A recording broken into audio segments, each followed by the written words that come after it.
We got our only 3 o'clock game. We got number 13 Washington State, who's 4-0, trying to UCLA, who's 3-1. UCLA favored by 3 on the Pac-12 network. We almost had this game as an elimination game, but Washington State beat Oregon State 2 weeks ago, which we have not talked a lot about, mainly because Oregon State's the only team. Washington State had a bye immediately after that, but Washington State had a amazing performance against the Oregon State Beavers. That's a really good Beavers team that they beat.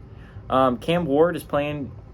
He's going to be overshadowed because the Pac-12 has guys like Caleb Williams and Bo Nix and Michael Penix Jr., Shedeur Sanders, but Cam Ward has Washington State undefeated and is playing tremendous football right now. He's gone 106 of 142, thrown for 1,390 yards, 13 touchdowns, 0 interceptions through 4 games. The Cougs are good, and I mean really good this year. Micaiah Watson had 35 carries for 128 yards and 2 touchdowns, and Lincoln Victor had 24 catches for 342 yards and 3 touchdowns. Dante Moore for the Bruins, gone 47-86, thrown for 849 yards, 8 touchdowns, 2 interceptions. Carson Steele had 41 carries for 272 yards and 2 touchdowns, and J. Michael Sturdivant has had 12 catches for 271 yards and 2 touchdowns. UCLA is 40-21 against Washington State all time. Last game went to UCLA in 2019, and UCLA has won 6 of the last 8 of these matchups. I think what's interesting here is both these teams are coming off byes, but they entered the byes differently, right? Washington State was on a hot, right? This was a Washington State team, just beat an Oregon State team. It was supposed to be a very close game, but they ended up with a big win, and they're undefeated, entering an important stretch of Pac-12 play. You'd be very excited if you're a Cougars fan, and how high you've rocketed up. You're number 13 in the nation right now, and you're looking like a really good football team. Oppose that to UCLA, who was undefeated. They were a top 25 football team, entering that game against Utah, and then Utah's defense destroyed you. And it's not that you didn't put up any of a fight. You ended up losing 14-7.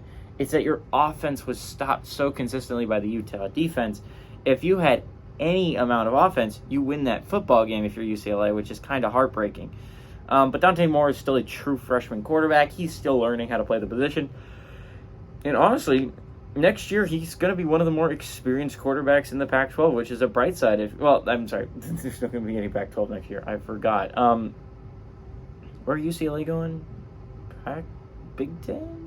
I forgot where UCLA is traveling. Anyways, Dante Moore, you get a lot of good things starting a true freshman quarterback. And while you're definitely not probably going to compete for a Pac-12 championship this year or a playoff spot, you get to give your freshman quarterback some experience. Dante Moore get some experience there. And this is a big game against Washington State at home, right? This is a big bounce-back game. Chance to beat a really good Washington State team on the road. Chance to not be eliminated from playoff contention, right? This is a big game to not be eliminated.